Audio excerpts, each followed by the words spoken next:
son las migrañas, ¿no? Que debe ser una de las consultas más frecuentes que recibe un neurólogo, por lo menos inicialmente. Sí. Los dolores de cabeza en general, digamos que son las consultas más frecuentes. Últimamente se le va acercando mucho lo que tiene que ver con los trastornos de memoria, por el aumento en la expectativa de vida, pero las cefaleas en general siguen siendo una causa común de consulta.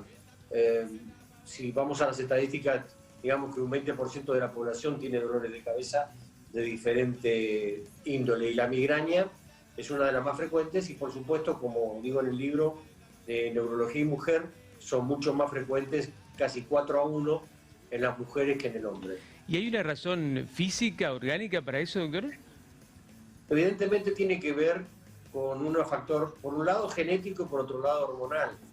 Digamos, la progesterona y los estrógenos tienen mucho que ver, tanto es así que por lo general la migraña suele disminuir o desaparecer durante el embarazo, donde se modifican las hormonas, y también suelen desaparecer después de la menopausia. Por lo tanto, tiene que ver mucho los niveles altos o bajos de estrógenos y progesterona, así que muy probablemente tenga que ver con un factor hormonal, además de un factor genético, seguramente. Por eso cada vez que a las mujeres tenemos el periodo, siempre tenemos esta cuestión del dolor de cabeza antes y después.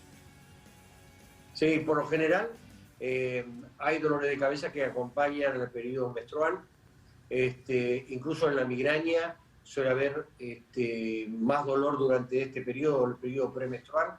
Y hay una cefalea que se llama cefalea menstrual, que tiene que ver exclusivamente con el periodo menstrual de la mujer, que está íntimamente relacionado, que comienza 2 o 3 días antes y se mantiene durante todo el periodo seguramente. Así que es muy frecuente ver esto.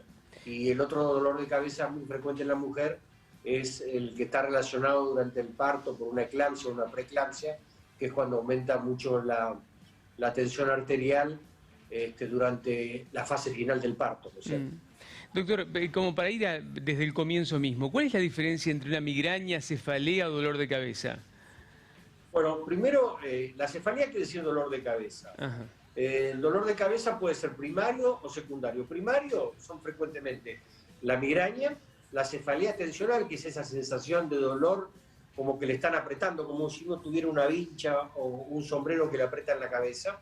Y luego la cefalea de Horton, que es una cefalea especial que tiene que ver con un lado de la cara, con lagrimeo, es mucho más rara, se llama cefalea erosiva. Y luego están las cefaleas secundarias que obedecen a alguna otra enfermedad, por ejemplo, una enfermedad metabólica o un tumor cerebral, por ejemplo, un accidente cerebrovascular.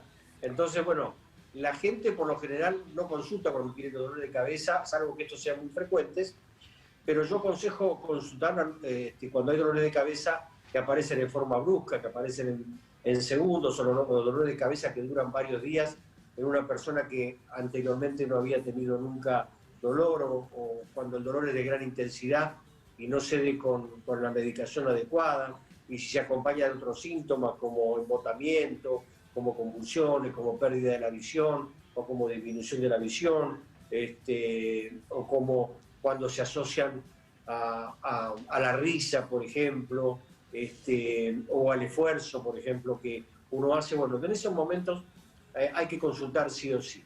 Ahora, cuando uno tiene un dolor de cabeza prolongado, que no cede con los antiinflamatorios analgésicos comunes, como el paracetamol o el ibuprofeno, es conveniente consultar. Aun cuando se trata de un dolor común en las personas, ¿es cierto que la gente le tiene miedo a consultar por el dolor de cabeza? ¿Tiene miedo al diagnóstico? Sí, tiene miedo al tumor cerebral. El tumor cerebral es una de las causas menos frecuentes de dolores de cabeza. Lo más probable es que se deba, como dije antes, a una cefalea tensional, a una migraña, o a otro tipo de cefalea que está relacionada con un factor metabólico, con contracturas cervicales o con trastornos que tienen que ver con la columna cervical, digamos. Pero la gente tiene miedo, mucho miedo de consultar cuando tiene dolor de cabeza, porque inmediatamente lo asocia con un accidente cerebrovascular, por ejemplo, la ruptura de un aneurisma, o lo relaciona con un tumor cerebral, y por eso tienen miedo de hacer la consulta. Y el dolor de cabeza, no olvidemos que causa una impotencia en general para poder hacer las actividades de la vida diaria.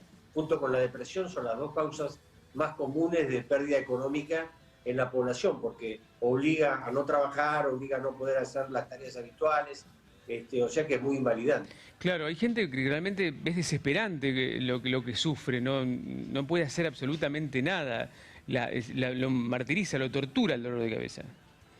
Exacto, y necesitan estar en una habitación oscura, sin ruido, recostados, porque incluso la medicación habitual a veces no le hace efecto.